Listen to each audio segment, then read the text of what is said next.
Senhoras e senhores, excelentíssimos defensores públicos e demais autoridades, muito bom dia. É uma honra para a Defensoria Pública do Estado do Rio de Janeiro receber em sua sede o catedrático da Universidade de Coimbra, José Joaquim Gomes Canotilho, para proferir a palestra Garantias e Direitos Individuais. Para compor a mesa de honra, convido o excelentíssimo senhor Defensor Público-Geral do Estado do Rio de Janeiro, Nilson Bruno Filho.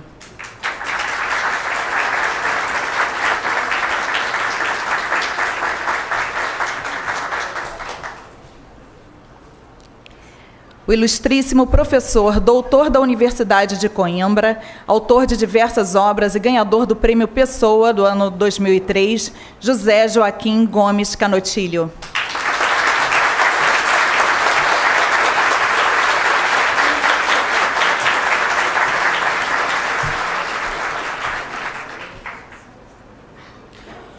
O ilustríssimo senhor presidente do IPEJA, Instituto de Pesquisa e Estudos Jurídicos Avançados, professor Rubens Lopes da Cruz.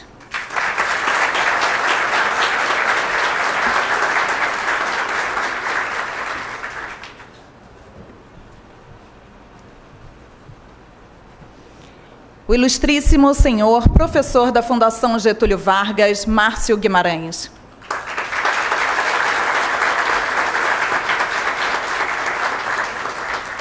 Os senhores podem se sentar.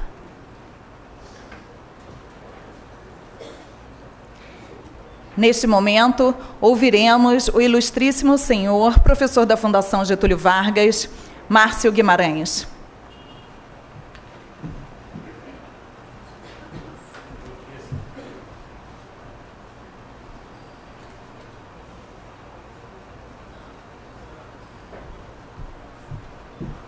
Alô. Bom dia, senhoras e senhores. É uma satisfação muito grande aqui hoje estar na Defensoria Pública do Estado do Rio de Janeiro, onde, de certa forma, a casa retorna. Eu sou colega de concurso, nosso querido amigo Nilson Bruno, depois fui para o Ministério Público e hoje onde me encontro. E hoje aqui representando a Fundação Getúlio Vargas, saúdo a todos, agradecendo a presença do nosso ilustríssimo professor José Joaquim Gomes Canotilho e pela oportunidade de estarmos todos juntos na Defensoria por mais esse dia e passando imediatamente a palavra ao nosso Defensor Público Geral para o andamento das atividades. Muito obrigado.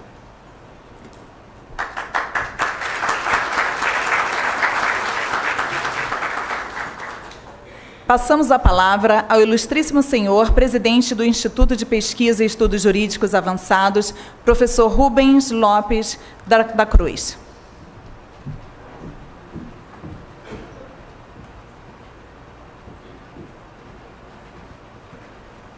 Excelentíssimo senhor Dr. Nilson Bruno, Defensor Público-Geral do Estado do Rio de Janeiro, excelentíssimo senhor professor Dr. Gomes Canotilho, professor catedrático da Universidade de Coimbra e amigo dos educadores brasileiros de longa data.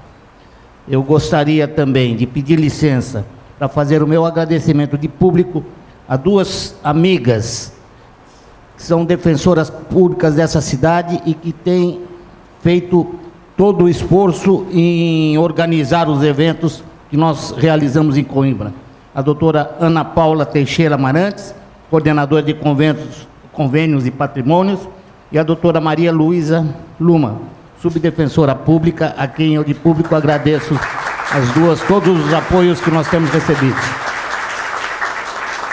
Estamos aqui reunidos sob os auspícios de uma grande instituição, Defensoria Pública do Estado do Rio de Janeiro, para ouvir um grande professor, o mestre de todos nós, José Joaquim Gomes Canotilho. Não é, pois, sem júbilo que o Instituto de Pesquisas e de Estudos Jurídicos Avançados, IPEJA, associa-se a esse importante encontro. Diga-se, de ação em prol da cultura jurídica. O IPEJA tem marcado sua presença em apoio efetivo e realizações que proporcionam, em especial, a difusão do conhecimento jurídico. Não pretendemos limitar-se tão só ao plano e o apoio técnico, ainda que indispensável, posto que atua também em frentes que atuam em ações práticas na realização do direito.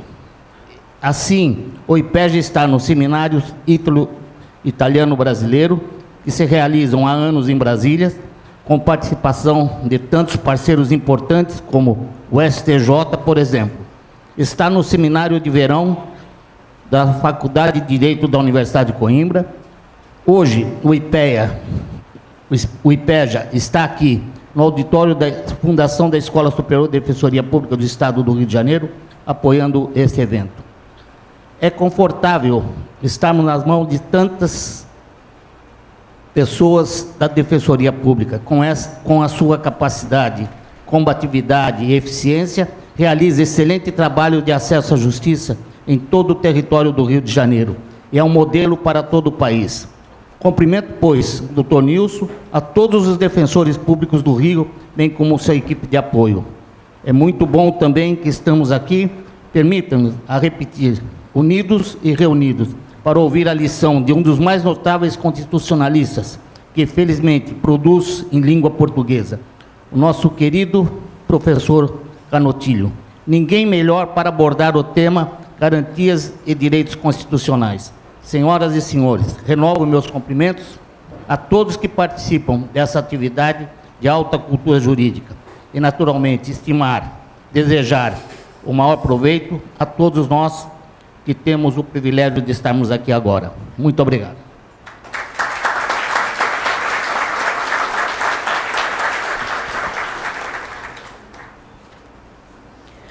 Ouviremos agora a palavra do excelentíssimo senhor Defensor Público-Geral do Estado do Rio de Janeiro, Nilson Bruno Filho. Bom dia a todos e a todas. Excelentíssimo professor José Joaquim Gomes Canotilho, querido amigo, agradeço em nome da Defensoria Pública do Estado do Rio de Janeiro e das Defensorias Públicas de todo o Brasil à sua disposição em vir aqui falar para os nossos colegas defensores, advogados, promotores, juízes, representantes do cenário jurídico e da academia. Excelentíssimo doutor Márcio Guimarães, representando aqui a Fundação Getúlio Vargas, que também nos ajudou a proporcionar esse evento, a nossa gratidão e o nosso respeito. Excelentíssimo querido amigo Rubens Lopes da Cruz, presidente do Instituto de Pesquisa de Estudos Jurídicos Avançados. Rubens Lopes da Cruz, querido amigo. Excelentíssima primeira subdefensora-geral, querida amiga Maria Luísa de Luna. Querido amigo, segundo subdefensor-geral, Fábio Brasil de Oliveira. Querida amiga Daniele Duarte Sambugaro, subcorregedora-geral, exceto representando o corregedor-geral da Defensoria Pública. Excelentíssima e querida amiga Darcy Burlandi Cardoso, ouvidora-geral da Defensoria Pública do Estado do Rio de Janeiro. Querida amiga Janine Denise Nogueira Melo, presidente da Fundação Escola Superior da Defensoria Pública. Querido amigo Rodrigo Duque Estrada Roig, diretor do Centro de Estudos Jurídicos da Defensoria Pública do Estado do Rio de Janeiro. Querida amiga Rafaela Ribeiro Ivo, diretora-geral de Administração da Defensoria Pública do Estado do Rio de Janeiro. Querida amiga Daniele Santana Nogueira, chefe de gabinete da Defensoria Pública do Estado do Rio de Janeiro. Querido José Neto Leal Júnior, subsecretário adjunto de Planejamento e Gestão da Defensoria Pública do Estado do Rio de Janeiro. Querido amigo e subprocurador-geral do Estado do Rio de Janeiro, Leonardo Espínola, nesse ato representando a Procuradora-Geral do Estado do Rio de Janeiro, doutora Lúcia Leia. Excelentíssimo senhor Nuno de Melo Belo, cônsul-geral de Portugal, que nos prestigia nessa data, nesse momento, e o nosso evento. Excelentíssimo senhor Márcio da Silva Rosa, subsecretário adjunto de Tratamento Penitenciário. Querida amiga doutora Gisela Gadelha, gerente-geral jurídica da Firjan, representando aqui o presidente Eduardo Eugênio. Querida amiga Ana Paula Teixeira Amarante, coordenadora de convênios e patrimônios na pessoa de quem cumprimento a toda a equipe da Defensoria Pública que vem trabalhando para que eventos dessa natureza, dessa magnitude, aconteçam. E, por último, mas não menos importante, eu gostaria de saudar a 3 expoentes da Defensoria Pública, os queridos amigos José Fontinelli, Célio Hertal e Humberto Penha. 3 pessoas...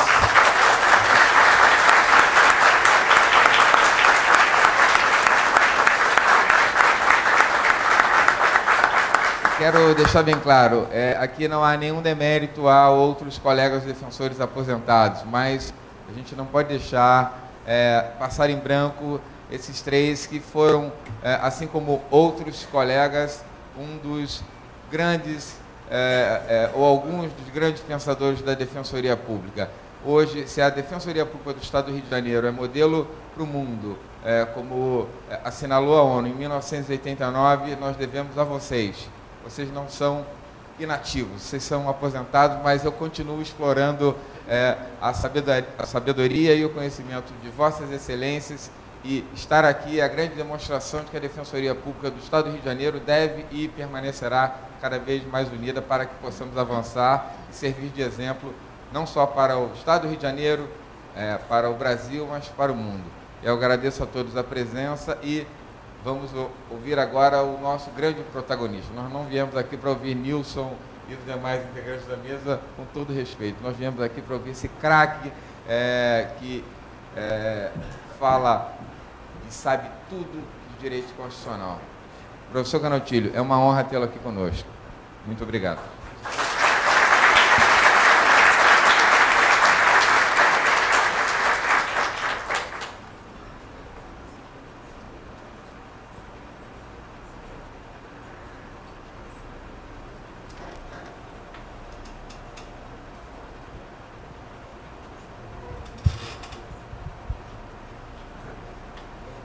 Obrigado.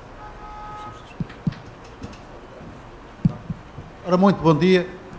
Em primeiro lugar, eu peço desculpa da minha falta de sonoridade. É um português bastante cerrado e que muitas vezes não é facilmente compreensível. Peço-vos desculpa disso. Vou tentar transmutar o escrito que eu tenho em dito para ser mais coloquial, mas há aqui vários imperativos categóricos a registrar. Em primeiro lugar é este, agradecer à mesa, aos meus parceiros de diálogo,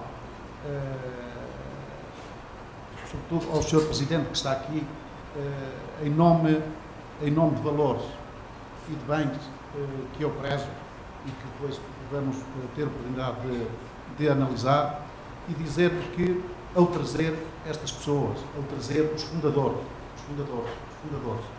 é o melhor aconchego que pode ter uma pessoa, um parceiro de diálogo neste contexto. Também permitam-me registrar, de uma forma muito especial, o representante da minha pátria. No fundo, é bom também ter o aconchego pátrio, embora estejamos num país irmão, portanto eu gostaria de registrar a sua presença. O outro imperativo é este, é de que, quando estamos nesta situação, devemos ter sempre esta humildade de agradecer a quem se lembrou de nós. Ou seja, o facto de se terem lembrado de mim para estar aqui e conversar convosco é uma honra, é um orgulho. E o estarmos todos aqui, afinal de contas, é um exercício, que eu diria um exercício cívico, um exercício de cidadania, um exercício humano e, ao mesmo tempo, uma proposta de entendimento de questões jurídicas que são particularmente difíceis, estas que se ligam com os problemas da Defensoria Pública. Quando recebi o convite para falar convosco, eu confesso que não sabia o que é que havia de dizer. O tema é tão vasto, direitos individuais, garantias, que eu hesitei em selecionar alguns tópicos que eu ando a trabalhar neste momento para incluir no direito, num livro de direito que estou a fazer, o direito constitucional do século XXI. Ora, das questões difíceis que eu encontro no direito constitucional do século XXI é precisamente discutir estes problemas de mediação penal, de mediação familiar, de defensoria pública no mundo em que não há pessoas, há organizações. E daí que encontrarmos as pessoas isoladas, que são pessoas desarmadas, e ter uma defensoria que lhe permita, apesar de tudo, defender-se e viver. E, de certo modo, continuar com felicidade. Isto é o melhor que se pode desejar numa vida. E daí que, lembrando uma dimensão de multiculturalidade que eu aprendi na Guiné, quando fiz a guerra colonial, é de que chega-se a esta altura considerando que a educação é boa, mas para haver uma educação boa das crianças é preciso mais do que uma aldeia. Uma aldeia não chega para educarmos as crianças e para termos depois pessoas, efetivamente, iluminadas, pessoas felizes e pessoas, verdadeiramente, com o estatuto de cidadão. Ora bem, é um pouco constrangido que estou aqui para falar destes problemas. E estou constrangido porque nestas pesquisas que eu ando a fazer para o direito constitucional do século XXI, uma das questões que eu tenho colocado é esta, é de que nós, os teóricos, os dogmáticos, os que não estamos muitas vezes próximos da vida, entendemos que este mundo dos conceitos e de rigor, digamos, com que avançamos nos nossos livros, por si próprios, eles solucionam os problemas da vida. Não é isso? Mas, de qualquer modo, eu gostaria de lembrar o tópico que me orienta nestas novas incursões pelo direito constitucional do século XXI. Em primeiro lugar, o direito constitucional do século XXI aparece depois de eu me considerar reformado também no estudo. E foram os brasileiros, alguns amigos brasileiros, que me disseram: o senhor não pode retirar-se, porque isso seria uma grave omissão inconstitucional. Ora, eu que tratei das omissões inconstitucionais, era agora acusado de estar a desertar deste campo e praticar omissões inconstitucionais. Voltei ao trabalho.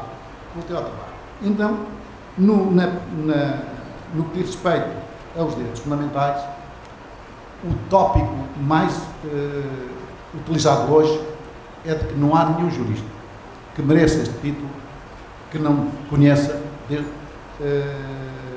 a gramática de direitos fundamentais.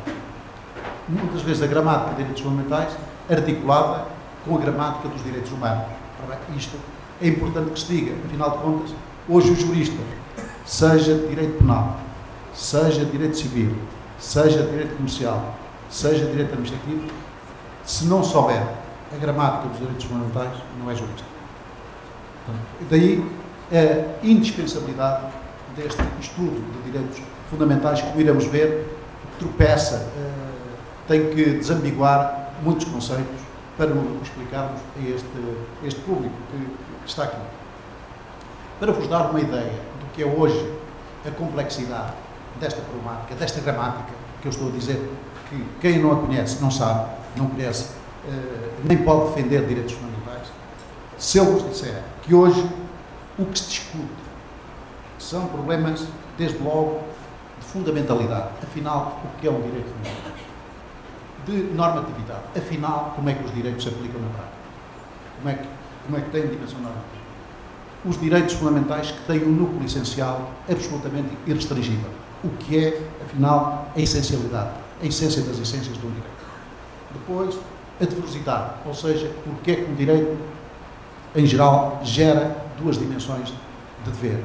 De proteção, estamos aqui na Defensoria Pública, e de prestação, porque isso anda associado também ao dever. Depois, as várias dimensões dos direitos. As garantias que temos que inventar, que temos que trabalhar para garantir estes direitos.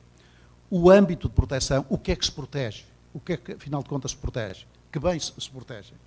As restrições que muitas vezes vemos impostas aos direitos e como é que elas se conformam. E daí que, para compreendermos esta gramática, não podemos estudar só como gramática, porque uma coisa são as regras, outra coisa é a vida. Portanto, temos que aproximar este discurso da própria vida.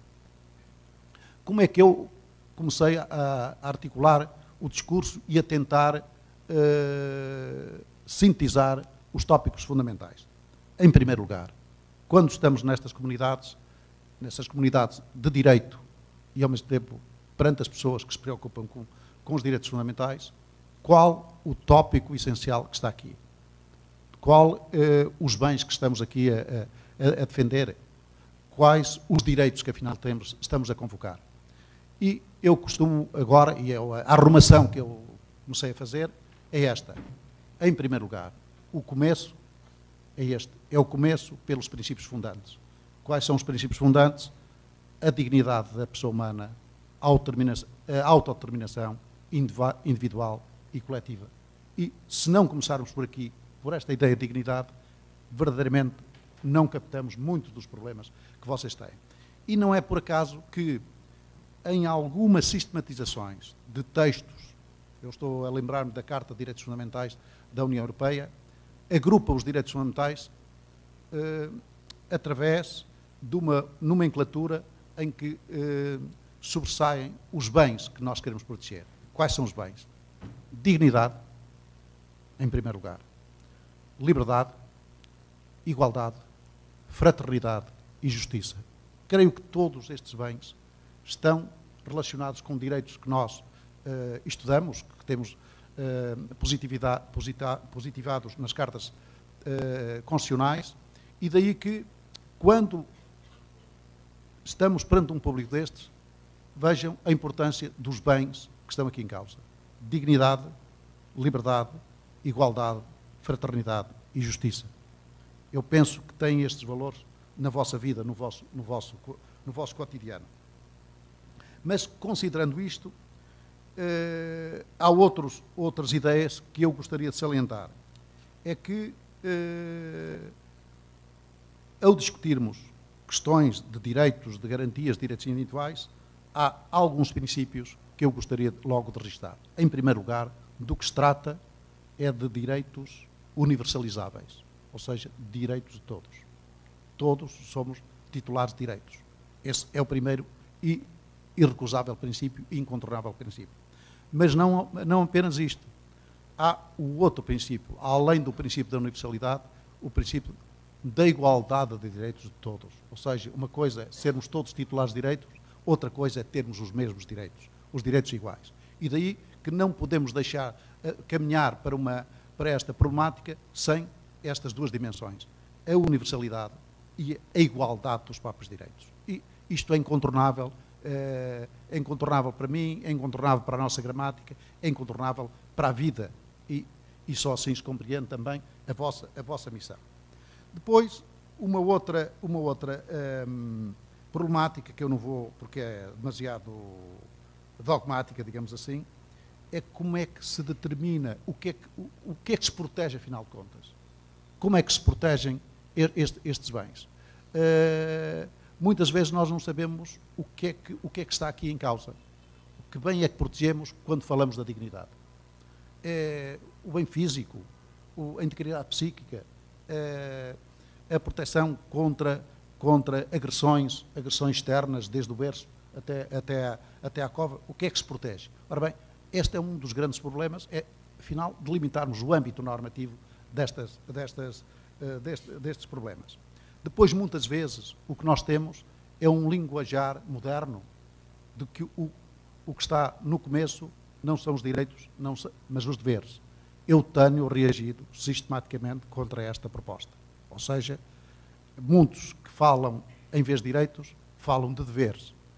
E gostaria de salientar que, para mim, surgem os direitos primeiro e depois poderão existir restrições e poderão existir deveres. Portanto, a inversão da problemática de que primeiro estão os deveres e depois estão os direitos é absolutamente letal para quem pretende defender esses mesmos direitos. E daí que primeiro estão os direitos, depois podemos tratar também dos deveres, e alguns deveres fundamentais.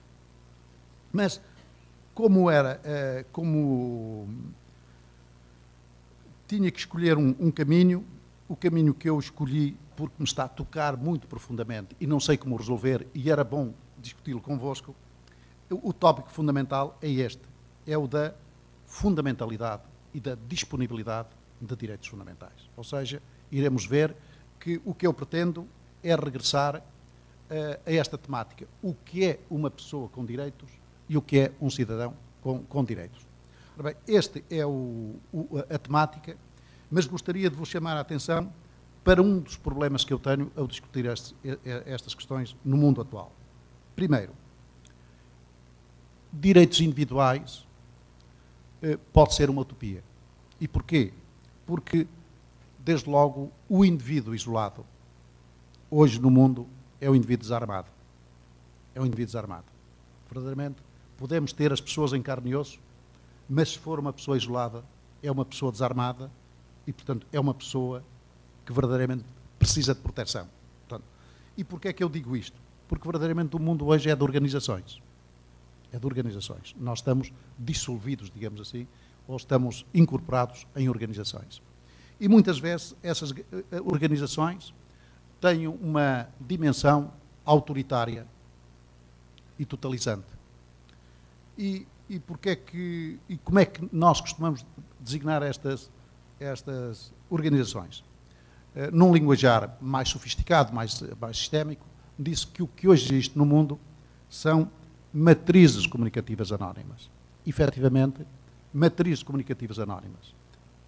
Se nós formos ver algumas das agressões mais graves à liberdade de expressão, não sabemos quem é o agressor. Nem sabemos quem são os agredidos. Verdadeiramente, há notícias, há serviços de informação pelo mundo, há compra de notícias, há devassa da vida privada, colocado nos órgãos de comunicação, e como é que nós nos podemos defender, quem é o agressor e quem são os titulares. Este é um outro mundo. No plano existencial, eu posso falar muito porque estamos na Europa, verdadeiramente, os senhores mercados é outra das instituições, matriz comunicativa anónima, que podem pôr regimes muito, muito drásticos às populações e com graves problemas quanto à sua própria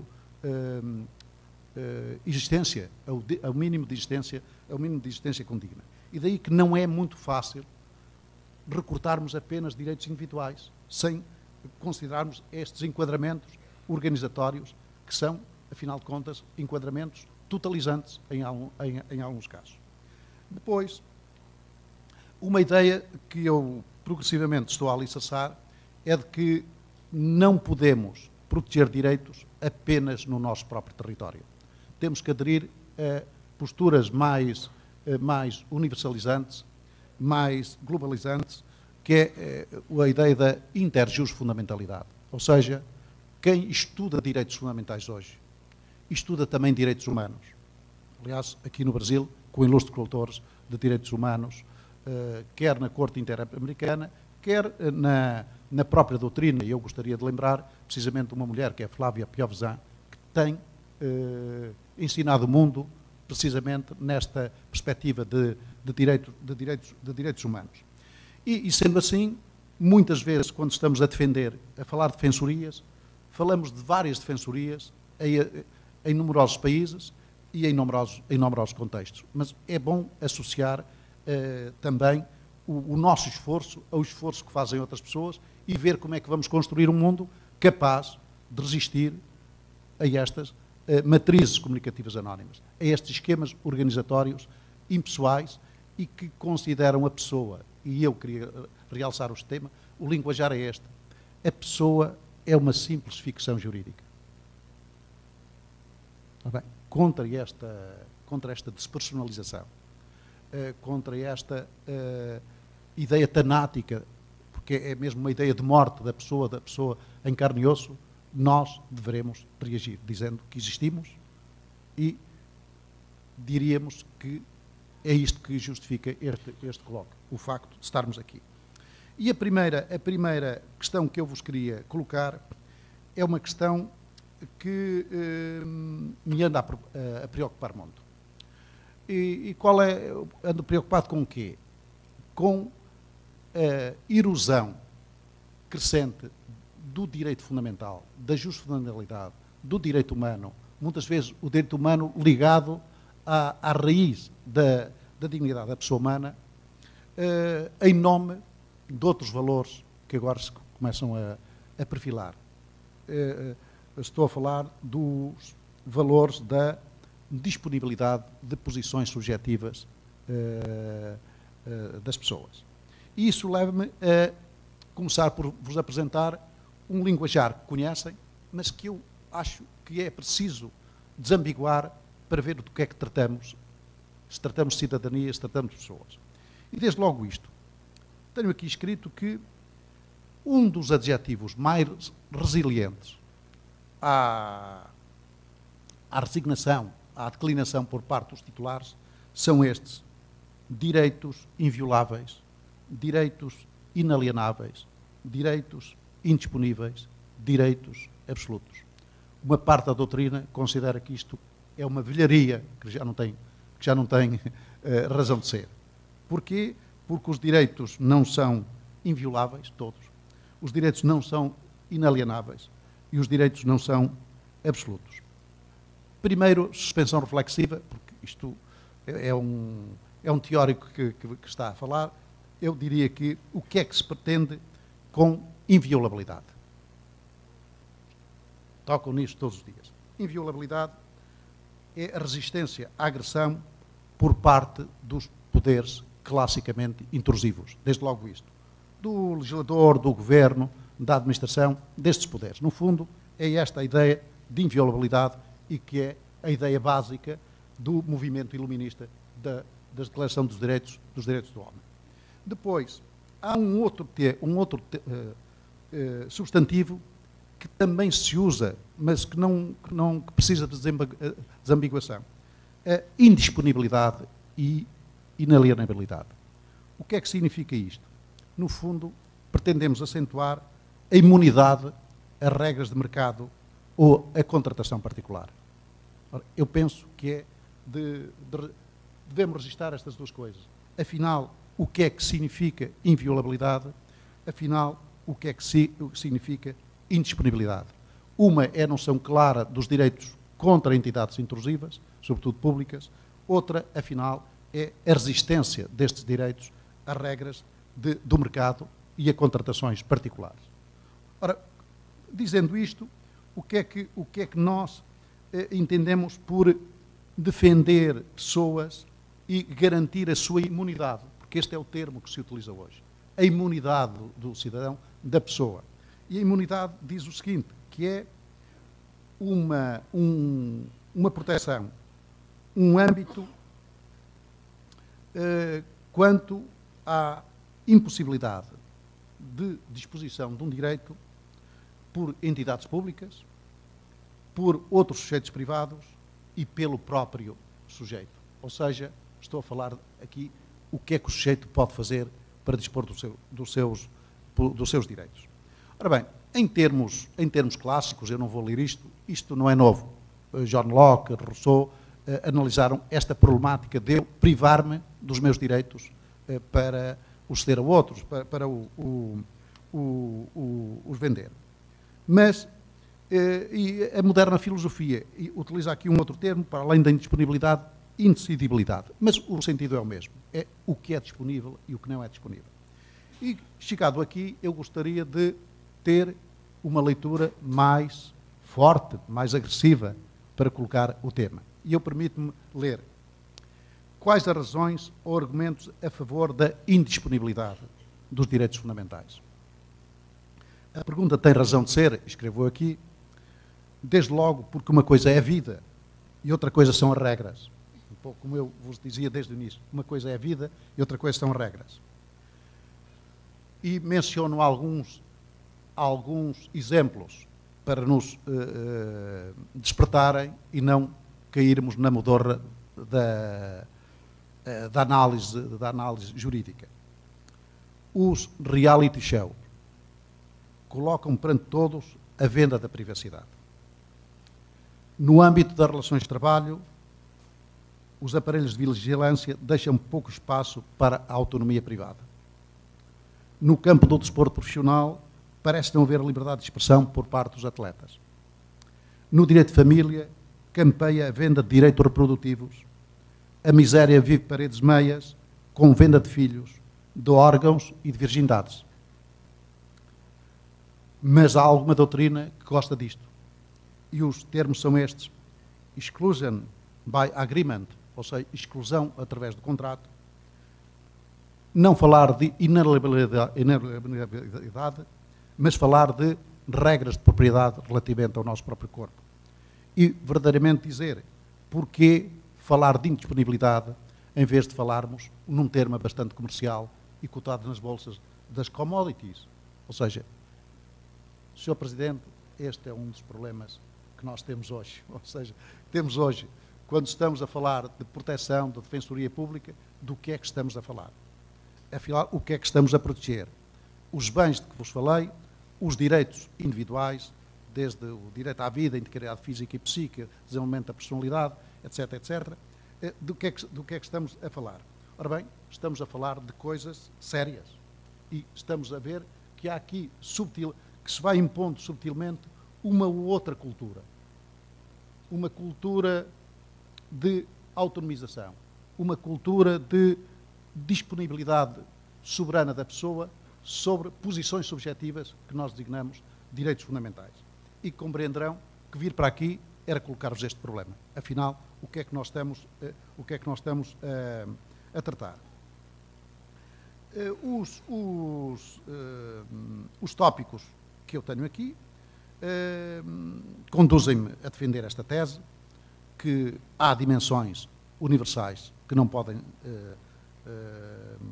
ficar na disponibilidade das pessoas, que eles não podem ser expropriáveis por qualquer sujeito, seja público ou seja entidade privada, e é nesse sentido de recuperação da pessoa, do sujeito, que nós falamos hoje de constitucionalização da pessoa, ou seja, uma espécie de recomposição unitária de todas as dimensões da pessoa que deve ser protegida.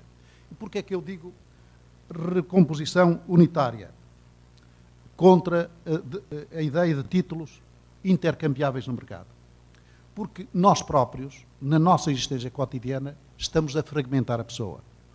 Eu estou a elaborar um texto sobre as normas jurídicas não são declarações de amor e verifico que estamos a pactuar com a fragmentação da pessoa. Ou seja, se o Fernando Pessoa fosse vivo, inventaria outros heterónimos. Mas nós podemos dizer quais são os heterónimos. Em vez de pessoa, consumidor. Em vez de pessoa, utente. Em vez de pessoa, cliente. Tudo isto transforma a nossa existência cotidiana como um conjunto, uma precipitação de momentos em que compramos coisas e vendemos coisas e não nos preocupamos que o problema fundamental, muitas vezes, é este. Não é tanto o cliente, não é tanto o consumidor, não é tanto o utente, embora o acesso a esses bens de interesse económico geral seja fundamental. O problema que se coloca é, desde logo, a este nível de raiz. Afinal, o que é que nós devemos proteger? Devemos proteger o consumo. Tenho muita consideração pelos cultores do consumo. Devemos proteger os utentes dos hospitais. Tenho muita consideração pelas pessoas que acorrem aos hospitais e que são utentes dos hospitais. Dos clientes de determinados serviços, tenho também muita consideração por ele. Mas, em rigor, do que é que nós estamos a tratar? Possivelmente de uma coisa cruel. É de que as pessoas não querem hoje discursos teóricos, querem discursos práticos. O importante para elas não é eu discutir o cidadão, nem eu discutir a pessoa. O importante para elas, efetivamente, é ter acesso a bens, ter acesso a hospitais, ter acesso à eletricidade, ter acesso à luz. Mas, de qualquer modo, essa desagregação pode ser uma desagregação conducente à alienação e à responsabilidade das pessoas enquanto pessoas inseridas em determinadas comunidades. E essa alienação acabará, muitas vezes, por levar à disfuncionalidade, quer das famílias, quer das instituições, quer da rua, no fundo, que é onde vocês movem. E daí que esta preocupação minha, desde logo com a disponibilidade, indisponibilidade, com o estatuto, o que é o estatuto da pessoa, acho que é um padrão um caminho para nós compreendermos este tópico inicial. Afinal, temos que partir da pessoa e da dignidade da pessoa humana. E se estamos a falar da dignidade da pessoa humana, estamos a falar talvez do único bem que não autoriza ponderações. Ou seja, eu não vou fazer ponderações de equilíbrios, de custos-benefícios, quando está em causa a própria pessoa e a própria dignidade. Eu creio que para uma instituição como esta, a Defensoria Pública, acho que o radical subjetivo, a dimensão básica que está aqui é esta. Para vocês, não há ponderação de bens, quando está em causa a dignidade da pessoa. O miúdo da rua, a pessoa que é vítima de agressões familiares, etc, etc. Ou seja, para esta Defensoria, não se trata de ponderar nada. Trata-se de garantir um radical subjetivo, ou seja, a verdadeira essência do direito. E sendo assim, penso que é a partir deste núcleo duro, que nós poderemos caminhar, sob pena de, afinal de contas, não existir nada, não existir dignidade e existir, muitas vezes, ponderação de dignidade com outros bens. Estamos a ver que é no sentido de disponibilizar a dignidade em nome de outros bens, de outros comércios. Eu penso que esta é uma pedra de toque e gostaria de começar a marcar a diferença da vossa Defensoria, dizendo, eu penso, e quando preparei estes tópicos, eu penso que este é o vosso imperativo categórico. Este é o vosso imperativo institucional. E este é o caminho, mesmo em termos bíblicos. Ou seja, este é o caminho, o da pessoa e, afinal, com estas dimensões. E a pessoa, com a sua dignidade, que não está sujeita a nenhumas ponderações que os juristas costumam fazer com outros bens para saber como é que se faz a conciliação de bens. Quando está em causa a dignidade, esta é absoluta, esta é inalienável, esta é indisponível. Pensarmos de outra forma é relativizarmos o bem, é, como diz um historiador americano, recentemente falecido, e em que ele afirma que o principal problema que nós temos nas nossas comunidades é este. É muitas vezes estarmos tão próximos do bem que o vamos transformar numa banalidade. Ora, transformar estes bens, transformar estas dimensões que vocês protegem, significa aproximarmos daquilo que Hannah Arendt falou, da banalidade do mal. Mas a banalidade do mal é a aniquilação existencial de milhões de pessoas. Ora bem, é preciso, quando falamos disto, dizer que falar de dignidade, falar na existência de ponderação da dignidade, falar de que é perigoso, quando nos aproximamos destas questões, não considerar que isto é o bem que estamos a proteger, o bem máximo, então estamos a caminho de um outro discurso, que é o da banalidade do bem e, no fundo, da relativização da própria pessoa. Creio que este também é um ponto que eu gostaria de salientar aqui. Ou seja, dos direitos, o direito individual pressupõe isto mesmo. De qualquer modo, um jurista tem sempre que lidar com argumentos. Os argumentos contrários a esta posição são mais ou menos estes. Em primeiro lugar, um discurso excessivamente paternalista. Ou seja, eu, através deste discurso, sou paternalista em que sentido? Dizendo, bem, se as pessoas querem vender um rim, isso está na sua inteira disponibilidade. Se as pessoas querem vender sangue, está na sua disponibilidade. Se as pessoas querem vender a barriga de aluguer, está na sua disponibilidade. E, portanto, o discurso hoje é um discurso cruel, ou seja, contra esta minha posição. E qual é a minha posição? É realmente não uma posição paternalista, mas talvez tenha alguma dimensão de integrista. Tudo o que me parece favorecer a colocação no mercado de órgãos ligados à integridade física e psíquica de uma pessoa, seja uma consideração moral, ética, seja uma ponderação jurídica, eu penso que estamos a caminho da violação dos bens mais sagrados que nós temos.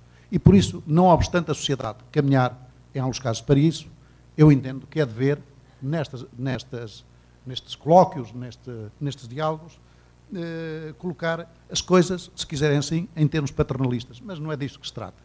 Trata-se, não de paternalismo, mas de falar de dignidade, de princípio fundante, de bem fundante, de indisponibilidade, de uma dimensão essencial, em termos físicos e em termos psíquicos. E é isto que me parece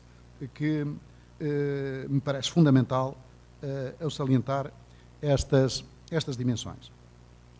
Simplesmente estamos na vida e muitas das questões de que nós estamos a falar têm a ver com alguns institutos de que os civilistas gostam muito, de que alguns constitucionalistas também gostam muito, e que se chama, pura e simplesmente isto: toda a pessoa tem direito à renúncia aos seus direitos. Toda a pessoa tem direito à autorrestrição de direitos. Toda a pessoa tem direito à autossuspensão de direitos. Mas será assim? Quer dizer, isto é mesmo assim? A pessoa direito à renúncia a direitos, eu costumo dizer, e acho que isto é que é a boa doutrina, em primeiro lugar, uma pessoa não pode dispor de alguns direitos que hoje, isso sim, correm o risco de ser transformados em novíssimos direitos fundamentais. Se nós dissermos a pessoa tem direito ao suicídio, o Fernando Pessoa dizia isso: eu posso dar um tiro na minha cabeça. O Fernando Pessoa dizia isso. Agora, coisa completamente diferente é auxiliar alguém, facilitar o suicídio e, sobretudo, estar a dar fóruns de cidade humana a toda a indústria de morte das pessoas.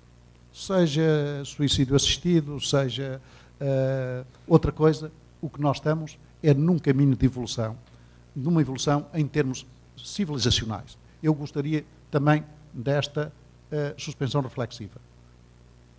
Continuar com estas propostas, não obstante a bondade de algumas dos exemplos que eu vejo nos filmes, é, afinal de contas, caminharmos num sentido em que os velhos não têm dignidade, podem morrer.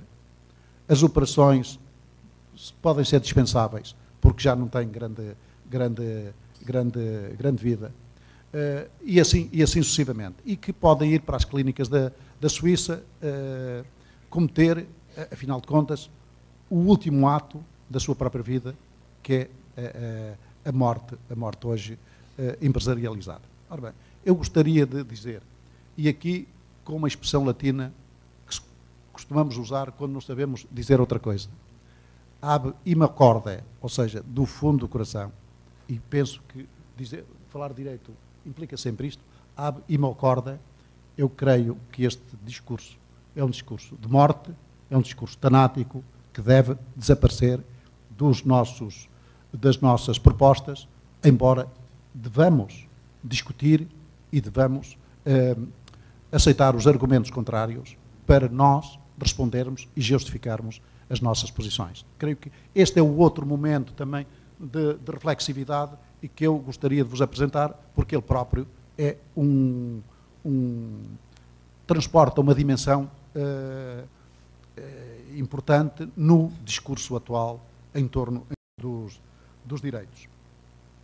De qualquer modo, se me perguntarem se eu tenho alguma companhia boa, portanto gostaria de também citar aqui algumas pessoas que têm discutido isto, eu poderia, para os alunos e para que eventualmente estejam aqui, sugerir-lhe dois autores: o Luigi Ferrajoli, que designa isto por liberdades básicas, e John Rawls, que justifica a indisponibilidade desta forma: qualquer acordo entre cidadãos que prescinda de uma liberdade básica ou a viola, mesmo que esse acordo possa ser racional e voluntário, é nulo ab initio, isto é, não tem qualquer força legal, nem afeta as liberdades básicas de qualquer cidadão. Mas, se isto é assim cristalino, em termos de filosofia, em termos de teoria, não é muito cristalina a realidade atual. E o exemplo que tenho aqui, que já disse noutros contextos, é o exemplo do canibal. Muitos de vocês conhecem o exemplo do canibal, que demonstra o que é o mundo atual. É um cultor internetico, portanto, um usuário da internet, que fez uma proposta de aquisição, via internet, de uma vida humana para comer. E houve quem se oferecesse. E o canibal comeu. Bem, comeu. O que me preocupa é isto. É que uma das dimensões que está aqui em causa é isto hoje.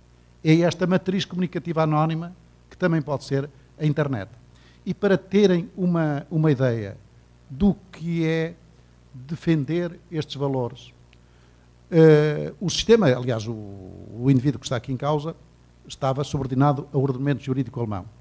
Pois o ordenamento jurídico alemão não sabia que crime era, de que crime é que se tratava, porque não estava previsto, nos termos dos códigos penais, o princípio da legalidade e o princípio da medida da pena, não estava previsto o canibalismo como crime, nem a medida da pena para o canibalismo. Foi o Tribunal Constitucional que teve que dizer uma coisa muito simples. Afinal, o que está aqui em causa é uma vida. Foi comida por um contrato celebrado através da internet, mas o que está aqui em causa, afinal de contas, é uma vida. Portanto, não sabemos quais são os problemas que têm os tribunais normais de dizer que está aqui em causa um assassinato, mesmo com o acordo próprio, um assassinato. O que temos, afinal de contas, é um assassino, ainda mais macabro, reinventando práticas ancestrais, em que as pessoas se comem umas às outras. Ou seja, não é o homem lobo de si próprio, mas, no fundo, um retrocesso civilizacional à vista de todas as pessoas e que que nós temos que enfrentar. E isso eu perguntaria à Defensoria Pública. Estão preparados para este momento, para estes momentos? Porque as crianças podem ser vendidas pela internet. Os órgãos são vendidos pela internet. A virgindade brasileira foi feita pela internet. Ou seja, estamos num momento que eu acho que merece uma suspensão reflexiva. Não sei bem quais são as propostas que nós podemos ter para defender estas dignidades. Não sei. Portanto, o discurso paternalista é demasiado paternalista, mas acho que alguma coisa temos que fazer para recuperarmos a nossa própria dignidade como comunidade de direito e direitos fundamentais. Depois, isto acaba por nos levar a esta ideia, é o de saber se podemos lidar, de certo modo, com esta perspectiva. É haver um livre consentimento do titular relativamente a certas posições. Eu o que tenho dito, e não vou alargar muito nisso, é que temos que ver quais são as situações que nos levam à discussão da livre disponibilidade do titular e que nos levam também a saber se haverá algumas ideias de autossuspensão ou autorrestrição de direitos. De qualquer modo, como estamos aqui num esquema institucional, talvez eu comece por aí. Uma parte destes tópicos que estão aqui debate-se com a renúncia a direitos em instituições. A autorrestrição ou autossuspensão em instituições. Porque uma das propostas eram também os direitos institucionais, ou seja, as garantias institucionais. Ou seja, e começaria por aí. Os autores têm discutido, os constitucionalistas, os civilistas, têm discutido isto, como vos disse, como renúncia, livre disponibilidade de direitos, relações de sujeição. Vou dar exemplos, porque é disso que se trata. É assim. Um juiz, um Ministério Público, se calhar um defensor público, tem ou não restrições a alguns dos seus direitos. Portanto, direitos políticos, mas sobretudo direitos políticos.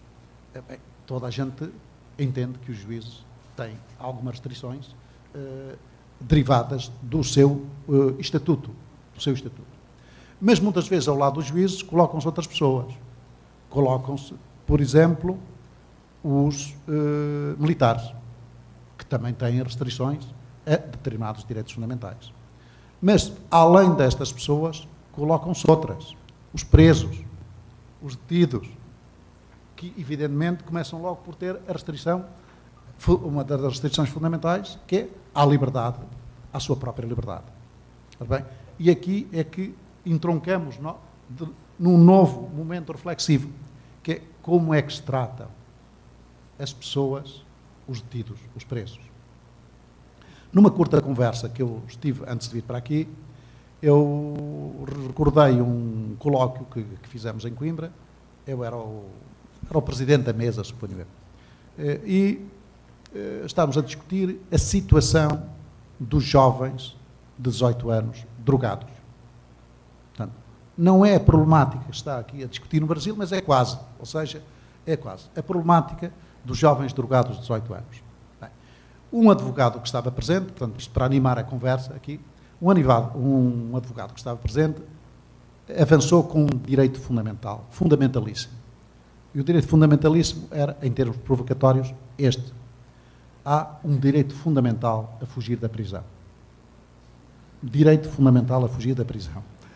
Ou seja, o direito fundamental a fugir da prisão tinha a ver, não propriamente com o direito à fuga, evidentemente, dos detidos, dos presos, porque isso realmente era aniquilar o nosso próprio sistema penitenciário, o sistema que protege a vida dos outros, mas colocava-nos problemas de grande ansiedade. É de que um jovem que entra com 18 anos drogado é violado na primeira noite e sai com sida das prisões. Portanto, ou seja, verdadeiramente, o problema que se colocava era esse. É de que, por sua vez, estava presente um juiz. E um juiz disse-lhe: os senhores estão-me a colocar no banco do réu, ao eu enviar os jovens para a prisão. Mas diz ele: mas eu aplico a lei, porque veio o jovem drogado, eu não lhe aplico uma pena de prisão. Vem segunda vez o jovem drogado, eu não lhe aplico uma pena de prisão. Mas vem a terceira vez, por roubo, furto, e a lei obriga-me a aplicar a pena de prisão. E, portanto, o que eu gostaria que me dissessem é se eu posso marginalizar ou lateralizar a legalidade democrática a que eu estou sujeito, desde logo a legalidade incorporada no Código de Processo Penal e no Código Penal, em nome de um valor que é importante, que é esse. Mas isso coloca um juiz perante esta, é que deixa de aplicar a lei e também tem uma jurisprudência de sentimentos. E o que eu pergunto, aqui era um colóquio, é se é isto que vocês querem. Ora, possivelmente, aqui a Defensoria Pública talvez avançasse hoje, aliás, sugeriu-me aqui o nosso Presidente, isso mesmo, uma possibilidade que é a mediação penal e familiar nestas situações. E eu digo isto com alguma satisfação, porque eu há anos que ando a dinamizar em Coimbra um tribunal universitário, judicial e europeu. É uma utopia, mas o que eu queria é que este tribunal tivesse juízes da República, portanto, de acordo com a Constituição da República, com o Ministério Público, e já agora também teriam Defensoria Pública. Porquê? Porque verdadeiramente era aproximar os alunos ainda da praxis, da doxa, antes de terem os estágios profissionais, porque aí é que eles vão ser formados. Mas não era mau que eles, durante a faculdade, contactassem com algumas destas realidades. Infelizmente, isto não tem sido, os juízes não querem isso, portanto, os juízes não querem isso e os professores também não querem. Portanto, não queremos, o diálogo não é muito possível. Por isso, era voluntarismo exagerado meu. Mas ficou ficaram 3 ideias que proporia algumas arbitragens.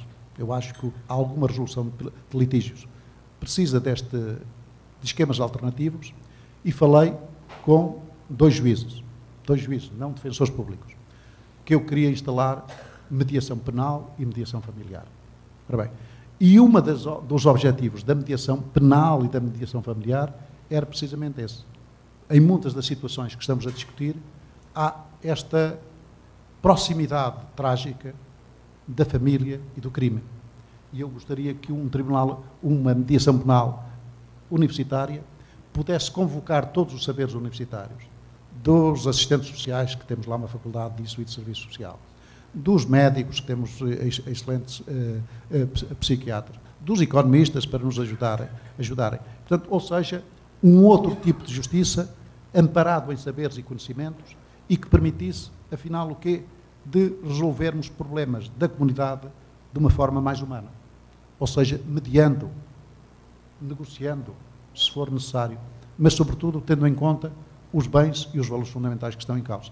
E daí que este momento de suspensão leva-me a isto. É que, de certo modo, no sistema português, não damos resposta a questões destas. Ou seja, como aquela que eu vos coloquei, do drogado, do advogado a defender o direito à fuga, mas que têm algumas cristalizações em todos os sistemas e no vosso, através, precisamente, de um esquema de defensoria pública que pode realmente ser um esquema organizatório institucional para algumas dessas questões. Mas quem fala também destas renúncias, fala também de uma outra problemática, que é a relação dos direitos fundamentais com o Estatuto Geral de Cidadania. É que não estamos a falar apenas do indivíduo em si. Nós estamos a falar de uma problemática que é esta. É que o indivíduo em si tem que ser cidadão.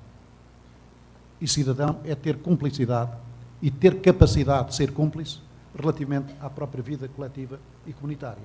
E sendo assim, o que eu estranho, e isso derivou desta minha incursão, de novo pelo direito constitucional, por todos os direitos fundamentais, é o de que os livros de direito constitucional continuam a ensinar o que se ensinava no século XIX, os status dos cidadãos, os status negativos, os status passivos, ativos, positivos, e há dois status que me parecem mais modernos e podem ter interesse. No fundo, o que nós procuramos agora, no momento atual, é um que está intimamente relacionado com os juristas, os status ativos processuais, ou seja, um estado de ativação processual, dinamização processual e com processos e procedimentos adequados. Por isso é que nós falamos hoje da procedimentalização e da processualização da vida no bom sentido, ou seja, no sentido de que os direitos fundamentais, e desde logo estes que estamos aqui a falar, implicam ou convocam dimensões de procedimento e processo absolutamente indispensáveis à proteção dos bens materiais subjacentes, ou seja, a ideia de que temos que agilizar processos e procedimentos para a defesa destes bens de que estamos aqui a discutir. E eu acho que isso devia refletir-se numa certa criatividade, que é adaptar os processos, os procedimentos à defesa das dimensões materiais dos direitos. Mas não é apenas relacionado com este Estatuto da Cidadania que nós estamos a discutir. É que estamos a discutir esta questão. É de que o Estatuto da Cidadania implica outra coisa.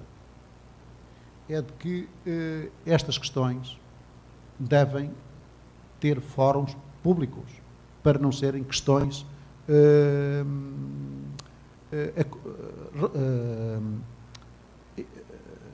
aprisionadas apenas em determinados espaços. Ou seja, a opinião pública discute bem isto.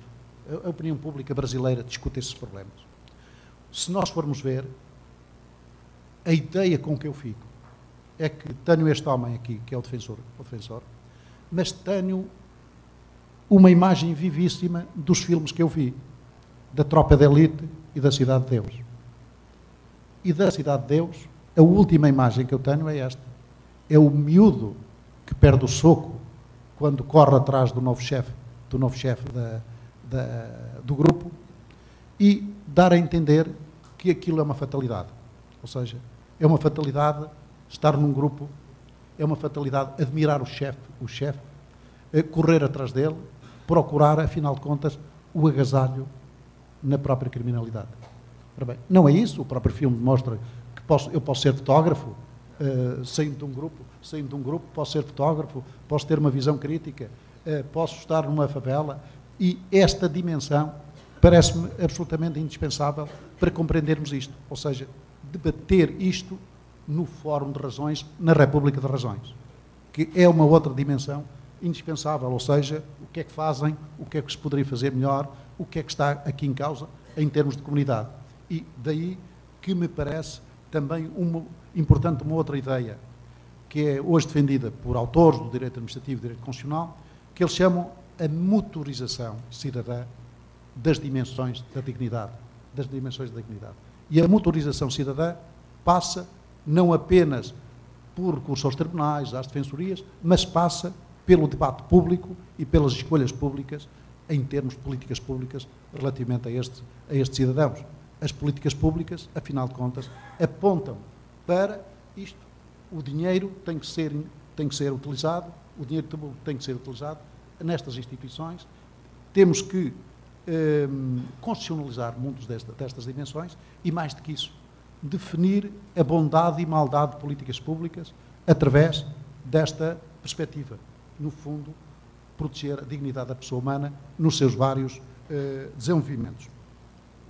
Claro que isto leva também a ideia de direitos fundamentais e articulada com dimensões institucionais, leva a uma outra problemática que eu não gostaria de discutir aqui, porque tem a ver com restrições e outras restrições de direitos ligadas a desvalores. A língua portuguesa tem um bom prefixo para os desvalores.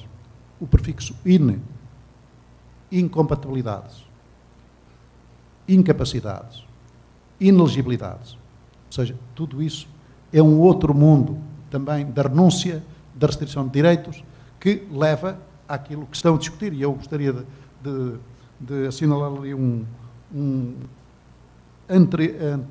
não é antigo, ainda é o novo parceiro de diálogo do curso de doutoramento em Coimbra, que está encarregado por mim de uma tarefa muito difícil e que tem a ver com alguns destes temas também de restrição e de incompatibilidades, que é o tema que eu lhe propus, mas que não vou aprofundar aqui, por motivos óbvios, é este: a ficha suja entre o princípio da juridicidade e o princípio da democracia. Espero ver essa tese, portanto, dentro de pouco tempo, porque também alguma coisa tem a ver, por um lado, a montante com a Defensoria Pública e, por outro lado, a jusante, a discussão, a República de Razões e, no fundo, a dimensão ética do nosso tecido social, do nosso tecido político e do nosso tecido cultural. Mas isto não vem para aqui. O que gostaria era, então, de concluir, não sei se nós temos algumas perguntas, mas concluir desta forma. O que é que me tem conduzido esta reflexão em torno da disponibilidade, da inviolabilidade, da inalienabilidade, da essencialidade, da diversidade? Tem-me conduzido a coisas simples. Em primeiro lugar, não é com teorias, por mais rebuscadas que elas sejam, que nós fazemos a mediação, que resolvemos estes problemas. E não é apenas com uma teoria única. E por isso é que eu hoje, relativamente a muitos colegas, sou manifestamente adepto de visões pluricêntricas e de visões multiculturais dos problemas da sociedade. Quem não compreender uma sociedade multicultural não compreende também uma defensoria. Quem não compreender em termos multipolares, as dificuldades, os cruzamentos, os conflitos, pretende sempre reduzir isto a uma teoria para resolver todos os problemas. É o que tem feito a doutrina de direito constitucional. A doutrina de direito constitucional, sobretudo a que está muito vinculada aos germânicos, começa com o artigo da Constituição Alemã, dizendo que os direitos são direitos de defesa. São direitos de defesa perante o Estado. Ora, algumas das agressões dos direitos, como vimos, o da internet não é do Estado. A escravatura não era só do Estado. Algumas das agressões, afinal, vêm da própria sociedade. E por isso não é muito lógico que nós tratemos os direitos fundamentais apenas como direitos de defesa. E isso obrigou o quê? Os artistas, que somos nós, a multiplicar confusões, dizendo, bem, são direitos de defesa, mas também são direitos institucionais. Bem, mas também têm dimensões de procedimento e de processo. Bem, mas também têm dimensões de dever, de dever. E o que é que nós estamos a acumular? A acumular ideias, elas próprias contraditórias, e que dificultam esta mensagem. É de que a teoria tem que servir a vida, as regras têm que estar ao serviço de valores, e é precisamente por isso que nós estamos aqui a aprofundar algumas ideias em torno de direitos, em torno de dignidade e em torno de valores. É isso que, de certo modo, eu tinha para vos dizer, e não vou ler mais, porque isto seria um discurso saturante, e gostaria de concluir desta forma. O que nós, a problemática que nós temos é esta, é de que nós devemos, isto é a mensagem fundamental, em qualquer construção, e eu hoje tenho testado essas construções, em qualquer construção não há outra alternativa a não ser esta, partir destes bens fundantes. E a partir daí nós podemos criar algumas utopias. O Habermas tem proposto algumas utopias, como o Governo Mundial, o Tribunal Mundial, do Governo Mundial. Mesmo sem essas utopias, e eu acho que os brasileiros gostam da soberania do Brasil, do governo, do Estado brasileiro, não são propriamente tão multiculturais e tão globais como nós, mas o que eu acho é que o Brasil pode dar um excelente contributo. Agora, não a nível de colóquios, mas a nível global, quanto à essencialidade destas questões que estamos aqui a abordar. Ou seja, uma defensoria pública à procura da dignidade, à procura da nossa raiz subjetiva, à procura do nosso equilíbrio económico, social e cultural, ou seja, à procura, no fundo, daquilo que nos traz aqui. É uma sociedade, um Estado baseado em direitos, a começar pelos direitos relacionados com a dignidade, com a liberdade, com a igualdade e com a fraternidade. E já agora, com a justiça. O que está em causa é termos acesso à justiça e termos acesso, afinal, aos mecanismos que a justiça coloca ao dispor dos cidadãos para a realização destes direitos. Se conseguirmos alguma coisa, o caminho é longo, mas é por aqui que se começa, e gostaria, mais de uma vez, de vos felicitar por terem este êxito institucional, por terem este êxito humano e por divulgarem esta mensagem, que é verdadeiramente uma mensagem bíblica. Ou seja, quem está próximo de nós são vocês, das dificuldades são vocês, e por isso é que, se a Bíblia deve ser lida precisamente por pessoas que estão ao serviço destes valores que devemos espalhar nas várias comunidades interculturais. E só assim é que podemos ser um Estado de Direito e comunidade de Direito. Muito obrigado pela vossa atenção.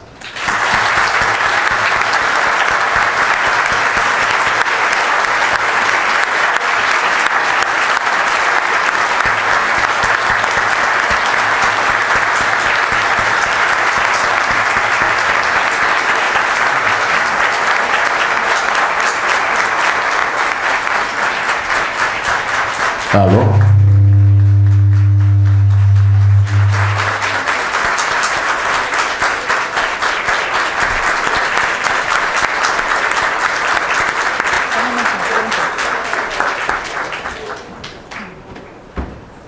Com licença. Com licença. Alô? Em nome dos defensores públicos aposentados do Estado do Rio de Janeiro, desejo, trazendo esta mensagem, me congratular com o defensor público geral do Estado do Rio, Dr. Nilson Bruno Filho, por nos dar esta aula magnífica sobre garantias e direitos individuais, proporcionada pelo eminente professor da Universidade de Coimbra e ilustre constitucionalista, professor José Joaquim Gomes Canutilho. Como professor, em sua palestra magnífica, mais uma aproximação entre Portugal e o Brasil, pai e filho, em sua palestra disse que poderíamos fazer uma pergunta ou outra à Sua Excelência. Eu tomei a liberdade de, em nome dos defensores públicos aposentados, aqueles que enfrentamos as dificuldades dos primórdios desta grande instituição, me congratular, mandar um abraço a Portugal através da sua pessoa e pedir a Sua Excelência, a Vossa Excelência, que fale alguma coisa sobre as perspectivas da Defensoria Pública em Portugal. Muito obrigado ao defensor público por esta aula magnífica e também ao professor Canutilho por esses momentos de grande satisfação e de grande sabedoria para nós que nos proporcionou.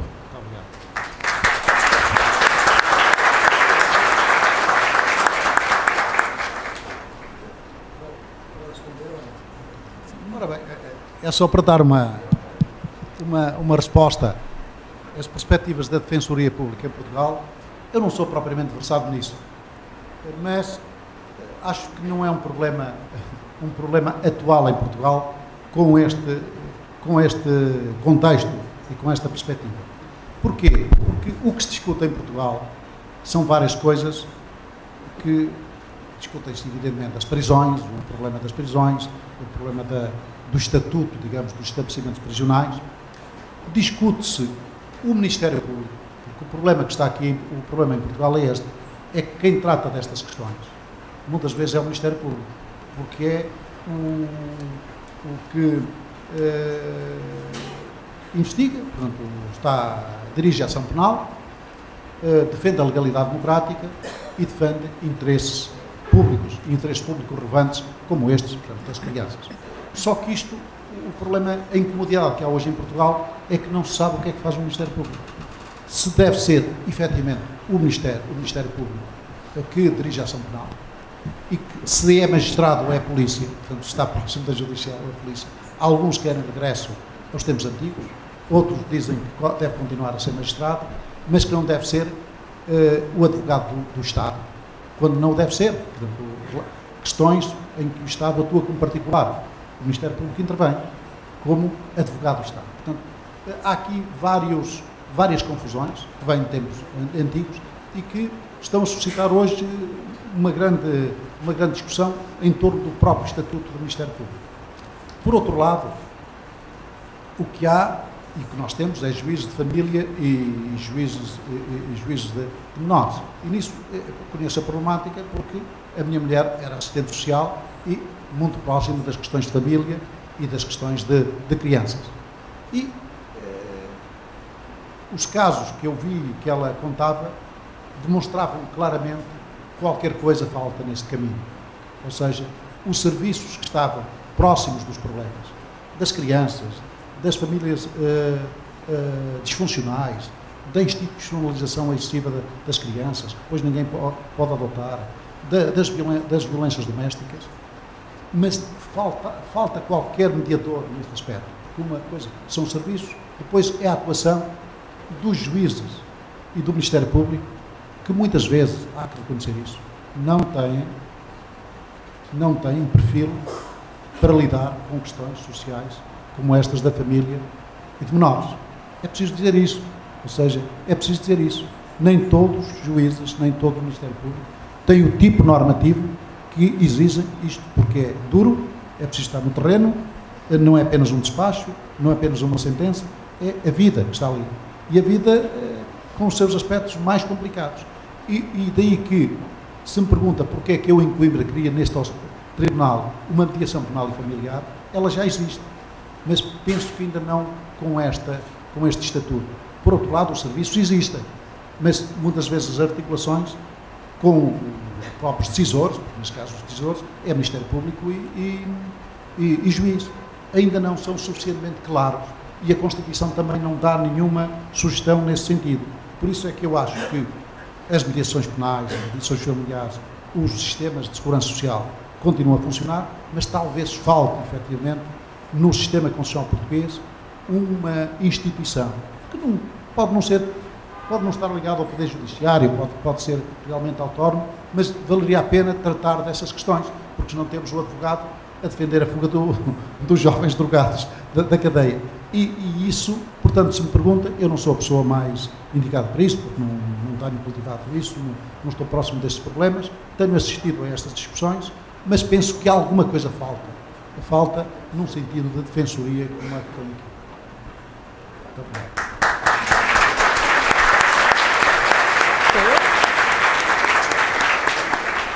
Não sou eu, não? Professor Canotilho, agradeço a sua brilhante e, ao mesmo tempo, inquietante palestra. Inquietante porque nós já tivemos a oportunidade de estar juntos na quarta-feira em reunião na Fundação Getúlio Vargas, discutindo alguns assuntos sobre regulação do Estado, PPPs e novos modelos do Estado, quando o senhor, então, nos disse que todo o direito constitucional até então conhecido pelo senhor não era suficiente para resolver os novos desafios. Então, isso só pode ser fator de extrema inquietude para todos nós. E aqui, então, eu trago uma pergunta que é talvez um dos temas mais inquietantes em relação à Defensoria Pública do Estado do Rio de Janeiro, o Ministério Público e o Estado do Rio de Janeiro. O senhor imagina, o senhor acha que há o direito fundamental da pessoa utilizar entorpecente, número 1? Se ela pode utilizar entorpecente, o poder público tem o direito de interná-la provisoriamente? Essa seria... Não uma nova palestra, claro, eu não estou propondo isso. Né? O problema é este. Esta é das tais perguntas que é muito difícil responder. Ponto 1. Em primeiro lugar, eu sou um fundamentalista nisto. Eu sou uma pessoa que defende, em princípio, que o consumir droga está relacionado com um desvalor de comportamento. Desvalor. A família em casa, filho, filha e mulher combatem esta perspectiva. Pronto, esta perspectiva, dizendo que não é uma perspectiva correta, é uma perspectiva integrista e daí que não seja a pessoa mais adequada para responder. De qualquer modo, a sugestão do direito a consumir drogas, não é sugestão, é precisamente o contrário, mas o direito a consumir drogas, eu gostaria que não manchássemos a Carta de Direitos com novos direitos que não são novos direitos. Ou seja, aquilo que eu vos falava do âmbito de proteção tem a ver com isto. É que estamos a incluir no âmbito de proteção de direitos manifestações que não são direitos. Portanto, a que pretexto quando eu digo direito ao livre desenvolvimento da personalidade, direito à integridade física e psíquica, e agora, em nome dos novos direitos, digo, e também o direito a consumir droga. Quer dizer, eu não posso dar este passo. Ou seja, não me peçam para isto, não há direito a consumir droga. Há direito a consumir vinho, também não o direito, mas não propriamente para proibições, para excessivo, um consumo excessivo. Portanto, nesse aspecto também sou muito conservador, ou seja, os meus pontos de partida são conservadores, ou seja, não gosto, portanto não gosto. Agora, a terceira dimensão é outra, é o de saber se estamos a ganhar a guerra ou não com o atual sistema de droga, com o atual sistema de controle da droga, E o outro mais preocupante, que é este, é o de saber se através do combate à utilização da droga estamos a abrir, afinal de contas, o quê? A cadeia. Os espaços privativos de liberdade, sem ter as garantias, sem terem as garantias do próprio constitucionais. Nós temos isso, por exemplo, para pessoas que têm que ser internadas e que não é propriamente de condenação, as pessoas que têm que ser internadas, mas com garantias constitucionais. Ou seja, eu não sei se esse combate à droga portanto, a interdição, a incorporação em estabelecimentos, se tem, não sei, no Brasil, se tem base constitucional, e, para além disso, quais são, afinal de contas, os critérios e os parâmetros que podem monitorizar esta privação de liberdade. Não conheço, por isso é preciso conversar convosco, mas é preciso cuidar. Ou seja, a pretexto do combate à droga, temos a prisão. É preciso. E não é prisão. No fundo, é um novo internamento que não tem controlos definidos em termos constitucionais, sendo certo que é uma perda da liberdade. Ou seja, é uma restrição à liberdade. E como a restrição à liberdade é restrição de um direito. E se é restrição de direito, precisa de ser justificado. E precisamos de ver quais são os limites desta restrição. Portanto, não posso aprofundar o tema porque não conheço. Professor Canutilho, mais uma pergunta para concluirmos, sim? Por favor. Bom dia, professor. Meu nome é Renata, sou defensora pública aqui do Estado do Rio de Janeiro. Sim. Queria dizer inicialmente que é com muito orgulho que eu estou aqui de frente a Vossa Excelência, porque eu fui formada nos seus pensamentos. Queria fazer 2 comentários e ouvir sua opinião. O primeiro que, infelizmente, eu ouso discordar de Vossa Excelência. Eu acho que a questão do uso de drogas não é o direito a usar drogas, mas sim a livre eleição do plano de vida que as pessoas têm. Se as pessoas decidem, as pessoas têm o direito de decidir sobre o próprio corpo. E eu acho muito complicado essa discussão do Estado, desse tipo de intervenção, porque ela pode levar também, por exemplo, a luta do movimento feminista, que durante anos que tenta aprovar a legalização do aborto, aqui na América Latina principalmente, essa coisa do Estado paternalista pode, inclusive, já está fazendo isso, impede que a gente consiga aprovar essa agenda feminista. Isso fica muito claro, por exemplo, na Argentina, que a Defensoria Pública do Estado do Rio de Janeiro, devo esclarecer a Vossa Excelência, me possibilitou ficar 2 anos em Buenos Aires, na Faculdade de Direito da Universidade de Buenos Aires, fazendo mestrado em Direito Internacional de Direitos Humanos.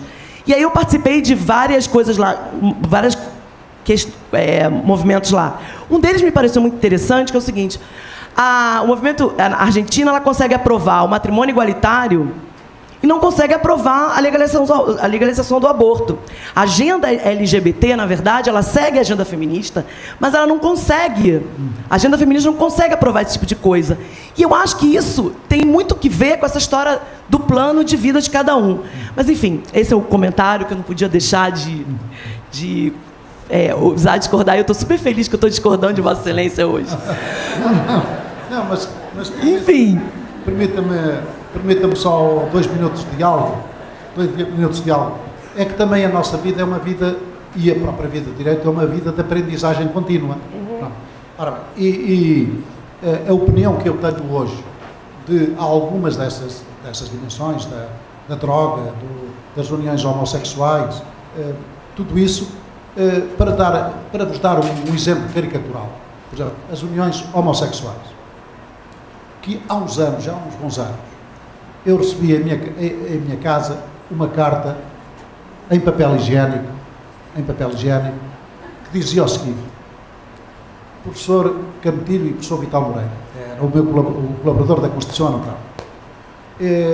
O vosso comentário, era um comentário à Constituição, padece de excesso de input hetero. Input hetero. Eu nem sabia o que é que ele queria dizer. Nem sabia qual era o sentido da carta. Mas, à cautela, fui ver alguma coisa que poderia estar relacionado com heteros, com homos, o que é que diz. Qual era o problema? É que, efetivamente, na anotação que nós tínhamos sobre direito ao casamento e constituição da família, tinha uma anotação feita por mim, que era esta: não cabe no âmbito de proteção jurídico-constitucional de celebração do casamento, o direito a celebrar casamento e de constituir família, não cabem as uniões homossexuais. As pessoas no Estado de Direito têm o direito de optar pelo estilo de vida e pelas uniões que lhe permitem felicidade, mas a Constituição pressupõe a definição de casamento, que foi a definição que me obrigou a decorar o meu professor de Direito Civil. Contrato entre duas pessoas de sexo diferente para constituir legitimamente a família. Ainda o sei hoje, mas era isto. Hoje está tudo desconstruído.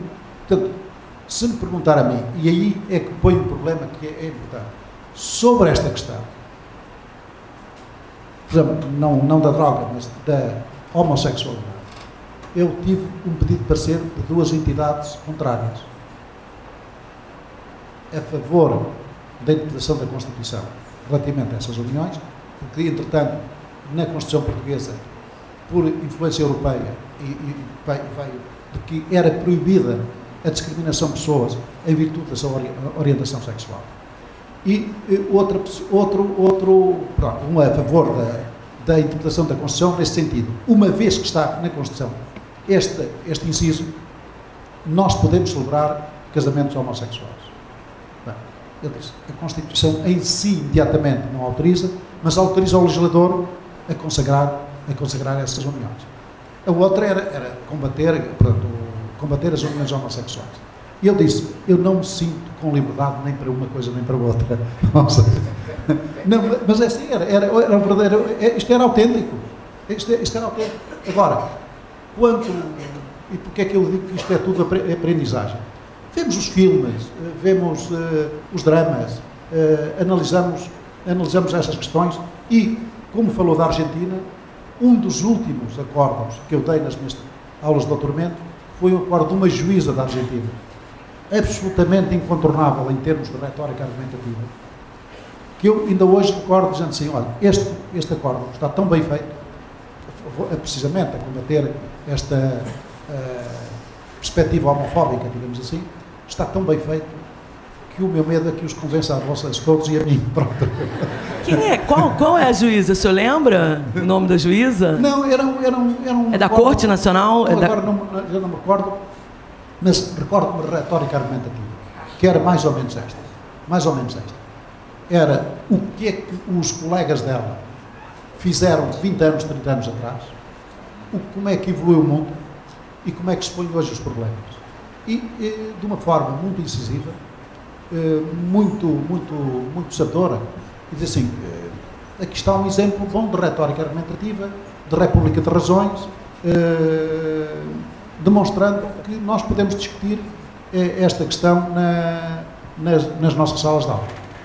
Mas, de qualquer modo, quando fazia este teste, relativamente aos alunos, eu tinha um eco dos alunos de uma forma muito específica, porque é assim, eu pus o problema do direito ao suicídio e disse assim, então, os senhores defendem o direito ao suicídio ou a assistência ao suicídio, portanto, se fossem membros de uma Assembleia Constituinte, poriam ou não na Constituição, porque só isso é que me interessa, não me interessam os aspectos penais ou civis, poriam numa Constituição o direito de auxílio ao suicídio.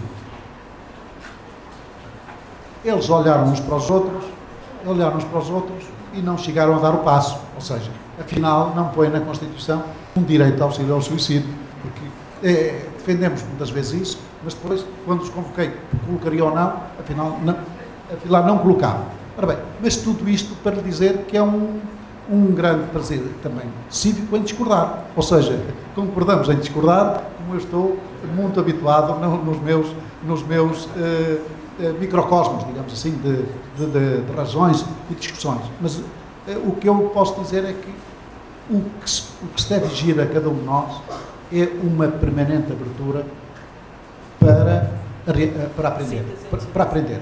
Então, professor, na verdade, o que eu queria perguntar a Vossa Excelência é o seguinte: com os nossos amigos hermanos argentinos, a gente estudava muito direito constitucional, principalmente quando a gente estudou uma matéria chamada Pueblos Indígenas. E aí a gente aprendeu muito lá, e ficou muito forte. Eles dividiram a evolução do constitucionalismo, eles partiam de um constitucionalismo conservador, onde a participação popular era quase nula, para um constitucionalismo liberal, onde você tinha uma pequena participação e uma efetivação dos direitos, alguma efetivação de direitos individuais, para um constitucionalismo republicano, que é mais ou menos o constitucionalismo que a gente vê um pouco aqui na América. E aí vai a minha pergunta. O quarto nível da evolução é um constitucionalismo que eles chamavam de constitucionalismo latino-americano, inaugurado com a Constituição do Equador e da Bolívia. Então, o que a gente aprendia lá era o rompimento da ideia de Estado, um povo, uma nação, uma língua, um território. Com a Constituição da Bolívia e do Equador, o Estado deixa de ser Estado, né, que eles chamavam de liberal, para ser um Estado plurinacional, onde, em vez de você ter uma nação, um povo, você tinha várias nações, vários povos, enfim, vários direitos, e essa coisa da multiculturalidade, que eu acho que não é muito multiculturalidade, não são várias culturas, enfim. Queria saber a opinião de Vossa Excelência sobre essa nomenclatura, constitucionalismo latino-americano, e o que o senhor pensa sobre a Constituição da Bolívia e do Equador. Muito obrigada. Olha, não posso dizer grande coisa, porque não conheço. E não conheço, digamos, de uma forma aprofundada. E penso que nós não temos soluções únicas para problemas desses. O tipo de superação do Estado, mesmo pessoas tipo Habermas, que fala do constitucionalismo pós-nacional, do patriotismo pós-nacional, de um constitucionalismo cosmopolita, salienta claramente que o cidadão deve esperar do seu Estado a proteção que o desenvolvimento do constitucionalismo lhe tem possibilitado. Ou seja, um homem que, apesar de tudo, tem uma visão kantiana, cosmopolita das questões, não enjeita assim facilmente a ideia de proteção do Estado de Direito e do Estado democrático. Depois, em termos de culturas, nós podemos dizer que não é só da América Latina. Portanto, o tipo de culturas de Estado, temos em Portugal as comunidades autónomas espanholas, portanto, que transportam muito dessa problemática.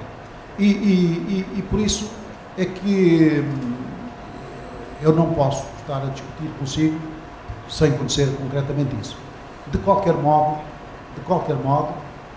os constitucionalismos que eu apresentei no recente colóquio em Belo Horizonte, e tendo em conta o Brasil, não foi nada disso. Porquê? Mas apresentei outras questões, que eram estas. Primeiro, uma certa desarmonia entre os hermeneutas constitucionais, todos, e os pensadores do Brasil. Quando a gente vê o Oliveira Viana, o Raimundo Faoro, o Buarque de Holanda, pensam o Brasil de uma forma muito diferente da que pensam os constitucionalistas. Mesmo constitucionalistas tipo do professor Paulo Bonavides. Ou seja, pensam o Brasil de forma... Eu nunca os vi juntos. Uma proposta que eu fiz foi essa. Os pensadores do Brasil, afinal, juntaram-se com os constitucionalistas para pensar essas questões. Depois, os constitucionalismos, e devemos fazer essa homenagem aos brasileiros e não aos bolivianos, é o desafio que eu lhe faço. Os brasileiros, os constitucionalismos que eu pude sintetizar nessa palestra foi o constitucionalismo fundador da Constituição de 88, quando os problemas eram como é que se aplicavam as normas, como é que se concretizavam as normas, como é que se combatia a Constituição não cumprida. Depois veio o constitucionalismo dos princípios, veio o constitucionalismo judiciário e veio o constitucionalismo participativo. Há todas estas culturas que eu tenho visto no Brasil. Ou seja, nos últimos tempos, todos têm bondades e maldades, mas eu gostaria que, afinal de contas, começasse por a discussão destes vários constitucionalismos importantes aqui no Brasil, e não propriamente considerar como parâmetro a Bolívia e o Equador, e com esta advertência. é que eu não tenho nenhuma autoridade para falar precisamente nem do Equador, nem da Bolívia. Mas conheço suficientemente o Brasil para dizer que, apesar de tudo, é um país onde se tem discutido estas questões, onde vejo posições mais conservadoras, outras menos conservadoras, mas em que, verdadeiramente, eu vejo parceiros de diálogo que não vejo na Europa nem nos Estados Unidos. E isto é digamos, um agradecimento que eu queria fazer aos juristas brasileiros, que eu entendo que uma elite, até nem elite, é uma opinião pública brasileira, sobretudo constitucionalistas, que estão ao melhor do que eu vejo no mundo. Pelas suas publicações, pela sua própria preparação, pela sua própria viagem pelo mundo. E eu penso que os constitucionalistas têm várias perspectivas, porque uma coisa é eu ser um principialista, outra coisa é ser um participativo, outra coisa é ser um sociólogo do direito achado na terra. Portanto, tudo isso faz a riqueza do Brasil. E o que eu admiro é que muitas vezes a gente não está próximo daquilo que deve estar próximo, ou seja, das discussões riquíssimas que têm sido feitas aqui neste país. Portanto, isto significa que temos muito que discutir o futuro. Portanto, obrigado.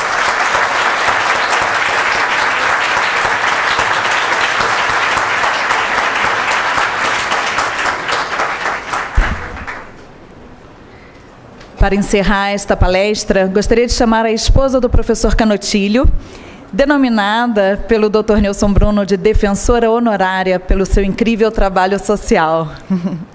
Por favor, senhora Ana Maria, receba esta homenagem da Defensoria Pública do Estado.